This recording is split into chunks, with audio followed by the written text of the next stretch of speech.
இன்றைக்கு கோவை மாவட்ட ஆட்சித்தலைவரை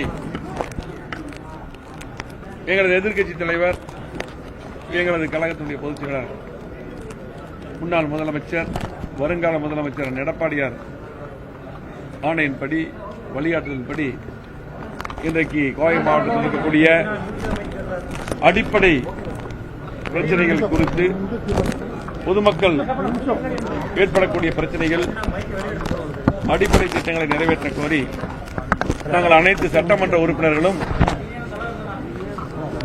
இன்றைக்கு நேரடியாக கலெக்டரை, மாவட்ட ஆட்சியரை சந்தித்து மனு அளித்தோம்.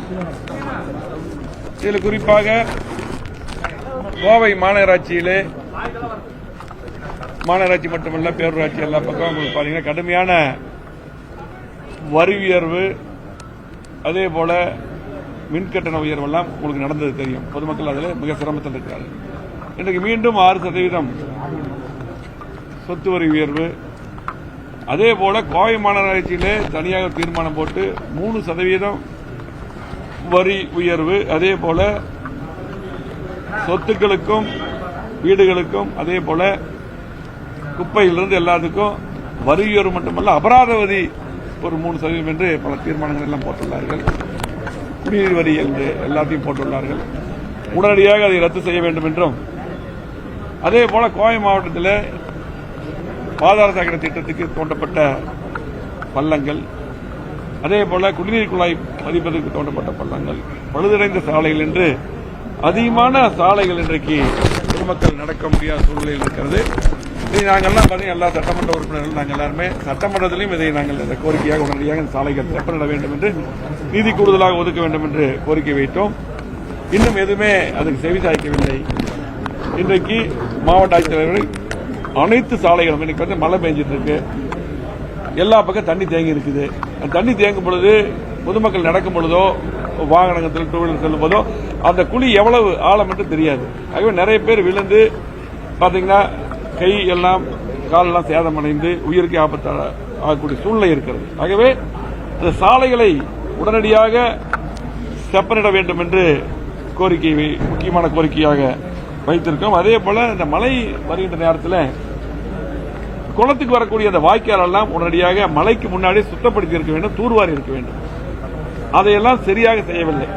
நான் 2 நாட்களுக்கு முன்னாடி கூட சம்பந்தப்பட்ட அதிகாரிகளையும் நாங்கள் பேசியிருக்கோம். நாங்கள் சட்டமன்ற உறுப்பினர் எல்லாம் அதையும் சரியாக செய்யாத காரணத்தில் உடனடியாக செய்ய வேண்டும். நோயாளர்களெல்லாம் தண்ணி வர ஆரம்பிச்சிருச்சு. இது சரியான முறையில் தண்ணி வந்து மழை வரும்போது ஏதாவது ஒரு சூழ்நிலையில் எப்போதான் அது வரும். நல்ல மழை பெய்யும் போது தான் வரும்.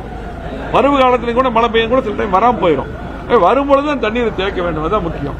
விவசாயிகளுக்கும் சரி, அதே குடிநீருக்கும் சரி தேக்க வேண்டும். அதையெல்லாம் தூர்வாரி செய்ய வேண்டும் என்ற அந்த கோரிக்கையும் இங்கே வைத்திருக்கிறோம். அதே போல இங்க இருக்கக்கூடிய எடப்பாடி அவர்கள் முதலமைச்சராக இருக்கும்போது, நாங்கள் அமைச்சராக சட்டமன்ற உறுப்பினராக இருக்கும் பொழுது அதிகமான திட்டங்களை கொண்டு வந்தோம். பாலங்கள், சாலைகள், ஸ்மார்ட் சிட்டி திட்டம் என்று அதிகமான திட்டங்களை கொண்டு வந்து, ஏர்போர்ட் விரிவாக்கம், இப்படி அத்திக்கடுவான திட்டம், பல திட்டங்களை கொண்டு வந்தோம். செகண்ட் ஸ்கீம் கூட அத்திக்கடுவான திட்டம், செகண்ட் ஸ்கீம் கூட அறிவிச்சோம். ஆனால் அதுக்கெல்லாம் வந்து பாத்தீங்கன்னா அந்த திட்டம் எல்லாம் முடியாமல் இருக்குது. திட்டத்தை எல்லாம் கூட முடிக்கல. 4 வருஷமா திமுக அரசு எந்த திட்டமும் கொண்டு வரல. ஆனால் எடப்பாடியார் நிதி ஒதுக்கி கொண்டு வந்த திட்டங்களை முடிக்காமல் இருக்காங்க. அதை வேகமாக முடிக்க வேண்டும் என்று அந்த கோரிக்கை. மேற்கு புறவழிச்சாலை எல்லாம் பாத்தீங்கன்னா இன்றைக்கு செகண்ட் இருந்தா பேஸ் என்றே போகணும். அதையெல்லாம் வேகமாக முடிக்க வேண்டும் என்று கோரிக்கை. அதே போல மேட்டுப்பாளையத்தில் சுற்றுப்புறச்சாலை, பைபாஸ் ரோடு, அதே போல பாத்தீங்கன்னா இன்றைக்கு மழை சேதத்தால் வாழைகள் போன்ற பல பயிர்கள் கடுமையாக சேதமடைந்து விவசாயிகள் மிகவும் பாதிக்கப்பட்டிருக்கிறார்கள். அதுக்கு போதிய நிவாரணங்கள் கொடுப்பதில்லை. அந்த நிவாரணமும் சரியான முறையிலே வழங்க வேண்டும் என்று கோரிக்கை வைத்திருக்கோம். எங்கள் சட்டமன்ற உறுப்பினர்கள் இங்க இருக்கிற எல்லா சட்டமன்ற உறுப்பினர்கள் சமீபத்தில் கூட போய் சென்னை போய் இன்னைக்கு சீஃப் செக்ரட்டரி போய் பார்த்து அந்த மனு கொடுத்துட்டு வந்தார். இன்னைக்கு கலெக்டர் கொடுத்திருக்கிறோம். விவசாயிகளுக்கு நிவாரணம் போதிய அளவில் வழங்க வேண்டும். அதே போல இன்றைக்கு பாத்தீங்கன்னா கோவை மாவட்டத்தில் தொண்டாமுத்தூர், கவுண்டம்பாளையம், மேட்டுப்பாளையம், கிணத்துக்குளு போன்ற தொகுதிக்கு உட்பட்ட பகுதிகளெல்லாம் பாத்தீங்கன்னா யானைகள் தொந்தரவு, அதே போல காட்டுப்பணிகளோட தொந்தரவு, விவசாயிகளுக்கும் பொதுமக்களுக்கும் உயிருக்கு சேதம் விளைவிக்கும். ஆகவே இன்றைக்கு யானைகளுக்காக தடுப்பு வேலி அமைப்பதற்கு நான் கூட 1 கோடி ரூபாய் என்னுடைய சட்டமன்ற மேம்பாட்டு நிதியில் ஒதுக்கீடு. இன்னைக்கு அரசாங்கமும் நாங்கள் 8 கோடி ஒதுக்குன்னு சொன்னாங்க. இன்னும் அதுக்குரிய வேலைகள் ஆரம்பிக்கல. இன்னைக்கு கடுமையான சேதாரமாகி கொண்டிருக்கிறது. அது உடனடியாக அந்த மின்வேலி அமைக்கப்பட வேண்டும் என்ற கோரிக்கையை வைத்திருக்கிறோம். அதே போல இன்றைக்கு தொண்டாமுத்தூர் உட்பட பல கிராமங்களில் இருக்கக்கூடிய பொதுமக்களுக்கு முக்கியமான பிரச்சனை பாத்தீங்கன்னா விவசாய பெருங்குடி மக்களுக்கு அவருடைய நிலத்திலே மண் எடுத்து இன்னைக்கு பாத்தீங்கன்னா மழை வருது, இந்த நடக்கிற வழியை அடிச்சுட்டு போயிருக்கா மண் ஒரு 10 கூட மண் எடுத்து போடுவாங்க. அதே போல மாடெல்லாம் வச்சிருக்காங்கன்னா அந்த மாடு ஈரமாக்கிய நிலம் இருந்ததுன்னா அந்த மாடு நல்லா இருக்க வேண்டும் என்பதற்காக ஒரு 10 கூட 20 கூட மண் எடுத்து போடுவாங்க. அதே போல 10-20 வருடங்களுக்கு முன்னால் அந்த நிலத்தை சமன்படுத்தியிருப்பாங்க அவங்க விவசாயத்துக்காக. அந்த விவசாயிகளுக்கெல்லாம் இன்னைக்கு பாத்தீங்கன்னா ஒரு சாதாரண விவசாயிகளுக்கு 1 ஏக்கர் 2 ஏக்கர் வைத்துக்கொண்ட விவசாயிகளுக்கு எல்லாம் பாத்தீங்கன்னா இன்னைக்கு 7 லட்சம் 8 லட்சம் 10 லட்சம் ஒரு தவறான முறையில் அவங்களுக்கெல்லாம் ஃபைன் போட்டிருக்காங்க, வழக்கு போட்டிருக்காங்க. இது தவறானது. இது நான் சட்டமன்றத்தில் பேசியிருக்கிறேன். உடனடியாக அந்த வழக்கை எல்லாம் ரத்து செய்ய வேண்டும். ஏன்னா கண்டிப்பா உண்மையா யார் மண் எடுத்து மண் கடத்துறாங்களோ மண் எடுக்கிறாங்களோ மணல் கடத்துறாங்க அவங்கள பிடிங்க. ஆனா அப்பாவி விவசாயிகளை போய் அந்த வழக்கு போடுவது இந்த ஃபைன் போட்டு உடனடியாக நிறுத்த வேண்டும் என்ற கோரிக்கையும் இன்னைக்கு இங்க வைத்திருக்கிறோம். அதே போல ஸ்மார்ட் சிட்டி திட்டத்தில் அற்புதமான திட்டத்தை கொண்டு வந்தோம். அம்மா இருக்கும்போது எடப்பாடி இருக்கும்போது நாங்கள் கொண்டு வந்தோம். அங்கெல்லாம் பாத்தீங்கன்னா இன்னைக்கு புல்லு முளைச்சு இன்னைக்கு பராமரிக்கப்படாம ஆகாய தாமரை முளைச்சு மோசமா இருக்கு. அதையெல்லாம் பராமரிக்க வேண்டும் சொல்லியிருக்கோம். அதே போல இன்னைக்கு கூட்டுக்குடிநீர் திட்டம் பாத்தீங்கன்னா இன்னைக்கு அதிகமான கூட்டுக்குடிநீர் திட்டம் நம்ம தான் கொண்டு வந்தோம். 3ஆம் கூட்டுக்குடிநீர் திட்டத்தை நான் இருக்கும்போது அமைச்சராக இருக்கும்போது எடப்பாடி இருக்கும்போது நிதி வாங்கி கொண்டு வந்தோம். நீங்க அதெல்லாம் முடிச்சுட்டாங்க. கிட்டத்தட்ட 370 MLD தண்ணி வருது. ஆனா நமக்கு அவ்வளவு தண்ணியே தேவையில்லை. அப்படி இருந்தாலும் கிராமங்களுக்கு தண்ணி வர்றதில்லை. அதே போல பாத்தீங்கன்னா நகரங்களில் தண்ணி வர்றதில்லை. 5-6 நாளுக்கு ஒரு 5 நாள் 6 நாட்களுக்கு தண்ணி வருது. ஆனா இருக்கிற தண்ணி டிஸ்ட்ரிபியூஷன் சரியா பண்ணா இருக்கிற தண்ணி வச்சு சரியா கொடுக்கலாம். அது சரியா பண்றதில்ல. அது உடனடியாக சரி செய்து குடிநீர் வழங்க வேண்டும் என்ற கோரிக்கையை வைத்திருக்கோம். அதே போல கேரளாவில் பாத்தீங்கன்னா இன்னைக்கு சிறுவாணி குடிநீர் நமக்கு முக்கியம். அந்த டேம்ல அடிக்கடி கேரளா அரசு தண்ணி திறந்து விட்டுறாங்க, தண்ணி நிறுத்திடுறாங்க. அதுக்கு இந்த மாவட்ட நிர்வாகம் எந்த நடவடிக்கை எடுக்கிறது இல்லை. உடனடியாக அவங்ககிட்ட பேசி அதே போல அங்க இருக்கக்கூடிய கட்டணத்தை செலுத்தும் சொல்றாங்க. அந்த கட்டணத்தை செலுத்தி உடனடியாக தண்ணி திறந்து விடக்கூடாது. நமக்கு போதுமான தண்ணீர் இப்ப மழை வந்துட்டு இருக்கு, கோயம்புத்தூர் மாவட்டத்துக்கு தர வேண்டும் என்பதை சீராக வர வேண்டும் என்பதை அதை மாவட்ட நிர்வாகம் உறுதி செய்ய வேண்டும் என்பதை கேட்டுக்கொள்கிறோம். அதே போல இந்த பீளமேடு இந்த மயான பிரச்சனை முக்கியமான பிரச்சனை. நம்முடைய சிங்கப்பூர் சட்டமன்ற உறுப்பினர் சொன்னாரு. அதுல பாத்தீங்கன்னா இன்னைக்கு புதுசா வேற ஏதோ கட்டடம் கட்டுறதுக்கு இன்னைக்கு குப்பை கணக்கு பண்றாங்க.